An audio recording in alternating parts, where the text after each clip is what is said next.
السلام عليكم ورحمة الله. أعوذ بالله من الشيطان الرجيم. بسم الله الرحمن الرحيم.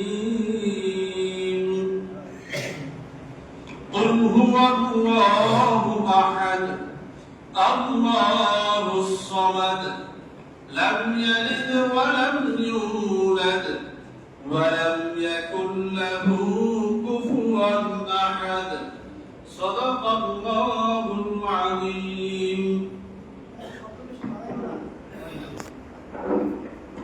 আলহামদুলিল্লাহ, এখন সংক্ষিপ্ত আকারে আলোচনা নিয়ে আসছেন অথচ আমি শাখার সম্মানিত সভাপতি মুফতি নুরুল আলম সিদ্দিক।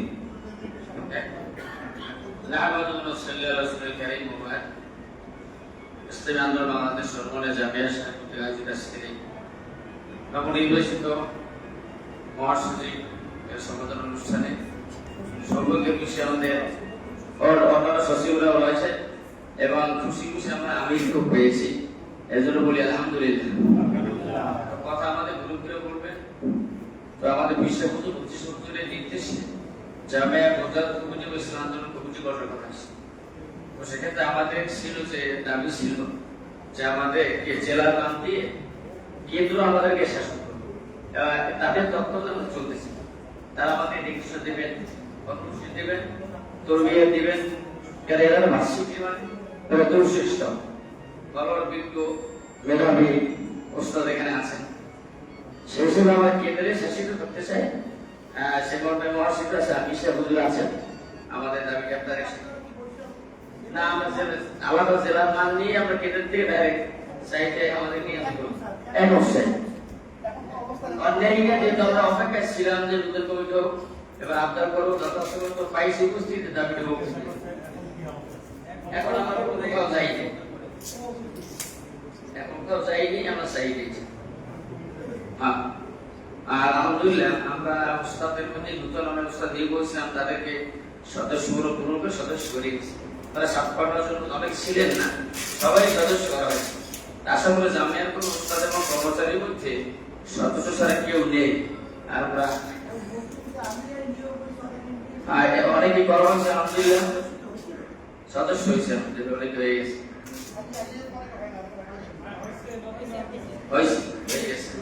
এবার আমরা কেন্দ্রে মেহমান ওরা তরবিয়ত দিয়ে অনুষ্ঠান করবো, ওনারা এসে আমাদের তরবিয়ত দিবেন এবং আমাদের নির্দেশনা দিবেন।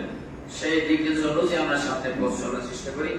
কারণ এই জামিয়া এটা মূল কেন্দ্র, তরিকা বলে না ইসলাম আন্দোলন মূল কেন্দ্র হচ্ছে নয়। এখান থেকে যদি উস্তাদরা না হয়, এখান থেকে যদি খুলে হয়, তাহলে এই মন সরের সারা দেশে ছড়িয়ে দিই। অথচ আমরা চাই জাহের পথে স্বচ্ছভাবে আমরা যেন বোঝাতে পারি ইসলাম আন্দোলনের সাথে সক্রিয় থাকতে পারি, যাতে করে অন্য কোনো মনসুখ না হয়। এই জন্য আপনাদের এক নজর দোয়া কামনা করছি। এই আপনাদেরকে আমি বক্তব্য শেষ করছি।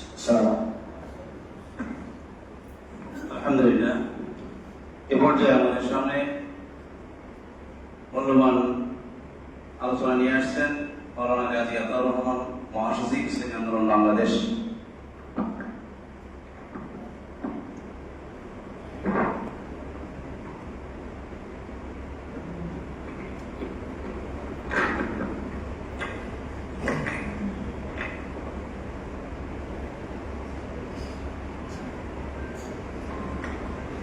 السلام عليكم ورحمة الله وبركاته.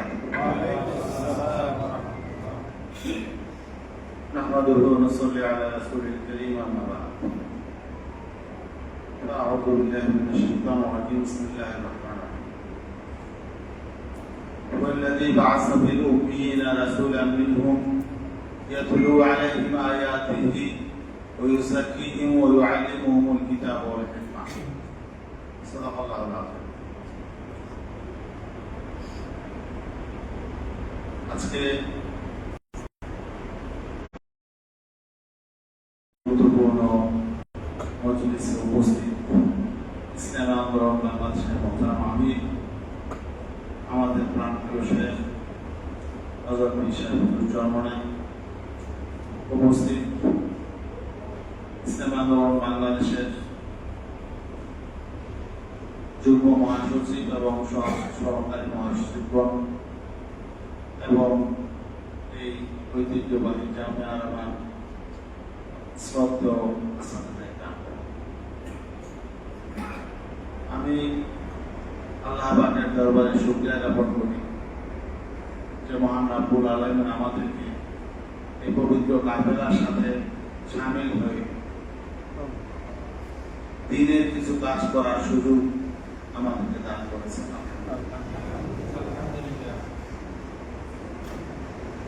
আজকে বাংলাদেশে ইসলামী আন্দোলন বাংলাদেশের ইসলামী জনতার জন্য একটি আশ্রয়স্থল। আজকে বাংলাদেশের সমাজ এবং রাষ্ট্রে যারা ইসলাম প্রতিষ্ঠার জন্য কাজ করার জন্য যারা আগ্রহী, তাদের আমরা মনে করি তাদের জন্য একমাত্র আশ্রয়স্থল হল ইসলাম আন্দোলন বাংলাদেশ। অনেকেই ইসলামের নামে কাজ করছেন, কিন্তু আসলে ইসলামটা আসলে তাদের মুখ্য নয়, তাদের মূল বিষয়বস্তু। তাদের মুখ্য হলো নিজেদের স্বার্থ, দলের স্বার্থ, গোষ্ঠীর স্বার্থ। এটা পরিষ্কার হয়ে গেছে। আর ইসলামী আন্দোলন বাংলাদেশ যে আসলেই সত্যিকার অর্থে ইসলাম প্রতিষ্ঠার জন্য, দ্বীন প্রতিষ্ঠার জন্য এবং আল্লাহ সন্তুষ্টি অর্জনের জন্য রাজনীতি করে, এটা সর্বশেষ এই বিগত জাতীয় নির্বাচনে আরো পরিষ্কারভাবে প্রমাণ হয়েছে। কারণ রাজনৈতিক বিবেচনা যে কেউ এটা সহজেই বুঝতে পারবে যে আমরা যদি বৈষয়িক স্বার্থ চাইতাম, দুনিয়ার স্বার্থ চাইতাম, তাহলে আমাদের সিদ্ধান্তটা এমন হইত না। কারণ আমাদের দুনিয়ার স্বার্থ, বৈষয়িক স্বার্থ বা রাজনৈতিক স্বার্থ, ব্যক্তিগত স্বার্থ, দলীয় স্বার্থ, এগুলোর জন্য আমাদের সামনে রাস্তা খোলা আছে, উন্মুক্ত ছিল। কিন্তু আমরা সেই রাস্তায় আমরা পা দিতে পারি না। কেন পারি না? যেহেতু আমরা ইসলামকে সামনে নিয়ে রাজনীতি করি, ইসলাম প্রতিষ্ঠান রাজনীতি করি, এবং সবচেয়ে বড় কথা হলো আমরা আল্লাহ সন্তুষ্টির জন্য আমরা ইবাদত করি। এই রাজনীতিটা আমাদের ইবাদত। সেই জন্য আমাদের অনেক প্রলোভন ছিল, সুযোগ ছিল, এবং সিদ্ধান্ত গ্রহণের ক্ষেত্রে আমাদের আমিরের অনেক ঝুঁকি নিতে হয়েছে, অনেক ঝুঁকি, যেটা আসলে মানে ভাষায় প্রকাশ করা যাবে। আমি এত বড় ঝুঁকি নিয়ে সিদ্ধান্ত নিয়েছেন, এটা আসলে একমাত্র আমি যেটা মনে করি ওনার হিম্মত এবং খলুসিয়তের বদৌলতে এটা পেরেছে। একজন উঁচু মানের হিম্মতওয়ালা মোমেন ছাড়া এত বড় ঝুঁকিপূর্ণ সিদ্ধান্ত নিতে পারে একমাত্র আল্লাহর উপর তাওয়াক্কুল করে, কিন্তু তিনি এই সিদ্ধান্ত নিয়েছেন। আপনারা যেহেতু শিক্ষক সচেতন, আপনারা জানেন যে বাংলাদেশের পরিবেশ পরিস্থিতিটা কি ছিল, একদিকে চলে গিয়েছে। যাই হোক, তারপরে আলহামদুলিল্লাহ আমরা একটা প্রতিকূল অবস্থা নির্বাচন করেছি। আমাদের নেতাকর্মীদের বিভিন্ন প্রশ্নে আমরা জর্জরিত হয়েছি। সেই নির্বাচনটা আমরা পার করেছি আলহামদুলিল্লাহ। আল্লাহ আমাদেরকে বেজ্জতি করেন নাই। যেমন বিপর্যয় হওয়ার কথা ছিল সেটা কিন্তু হয় না আলহামদুলিল্লাহ। আমাদের ভোটের পরিমাণ যেমন বেড়েছে, আল্লাহ আমাদেরকে একজন এমপি দিয়ে আমাদের ইজ্জত রক্ষা করেছে। এবং নির্বাচন পরবর্তী আমাদের দলে বড় ধরনের বিপর্যয়ের সংখ্যা আছে আলহামদুলিল্লাহ। এই বিপর্যয় বলা চলে কোন রকম বিপর্যয় ঘটে।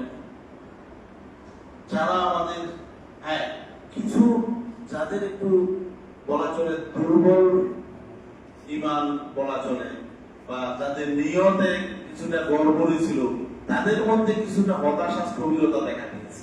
তাছাড়া আমাদের সামগ্রিক যে জনগোষ্ঠী, এই জনগোষ্ঠীর মধ্যে কিন্তু কোনো দুর্বলতা আলহামদুলিল্লাহ আসে নাই, বরং এখন তো আলহামদুলিল্লাহ নতুন ভাবে আমাদের জনশক্তি গোটা বাংলাদেশে কেন্দ্র থেকে নিয়ে তৃণমূল পর্যন্ত নতুন ভাবে আলহামদুলিল্লাহ উজ্জীবিত হয়েছে। মানুষ বুঝতে পারছে, ওলামায়ে কেরাম বুঝতে পারছে যে আমাদের মোহতারাম আমিরের তখন তার সেই সিদ্ধান্ত যে সঠিক ছিল, এটা অনেকে বুঝতে না পারলেও ধীরে ধীরে কিন্তু এখন সবাই বুঝতে পারছে। ওলামায়ে কেরাম যেমন বুঝতে পারছে, আমাদের জনশক্তি যেমন বুঝতে পারছে, সাধারণ মানুষও বুঝতে পারছে। এবং আলহামদুলিল্লাহ আমরা আশা করি ইনশাআল্লাহ অল্প দিনের ব্যবধানে আমাদের এই সাংগঠনিক শক্তি, রাজনৈতিক শক্তি আমরা ইনশাআল্লাহ প্রদর্শন করতে সক্ষম হব ইনশাআল্লাহ। আমাদের গোটা বাংলাদেশে সাংগঠনিক কাঠামো আছে, আমাদের স্ট্রাকচার আছে সর্বত্র, কিন্তু আমাদের জনশক্তি যে জনসমর্থন আছে, এই জনসমর্থনটাকে আমাদের জনশক্তিতে রূপান্তরিত করতে হবে, রাজনৈতিক শক্তিতে রূপান্তরিত করতে হবে। এই চ্যালেঞ্জটা আমাদের এখন নিতে হবে। যাই হোক, আল্লাহর শুকর, আজকে আসলে এই প্রোগ্রামটা অনেকটা হঠাৎ প্রোগ্রাম। আমাদের কেন্দ্রীয় কমিটি নতুন মোহতারামের ঘোষণা করেছে 27 তারিখ, তারপরে আজকে 1 জুলাই, মাত্র মাঝখানে 2 দিন সময় গেছে। আমরা সর্বপ্রথম আমাদের সফর হয়েছে চরমনাইতে। আমাদের সব সচিবরাই এখানে, একজন শুধু ছাড়া এখানে আছেন আমার সহসঙ্গী হিসাবে। এটা আমাদের আবেগের জায়গা। চরমনাই আমাদের মার্কাজ, আমাদের এই আন্দোলনের প্রতিষ্ঠাতা আমাদের শাইখ রহমতুল্লাহ এখানে শুয়ে আছে, আমাদের তরিকার প্রতিষ্ঠাতা ইসাক শাহ রহমতুল্লাহ আলাই তিনিও এখানে শুয়ে আছে। এই দুইজন মহাপুরুষ এখানে আছে। আজকে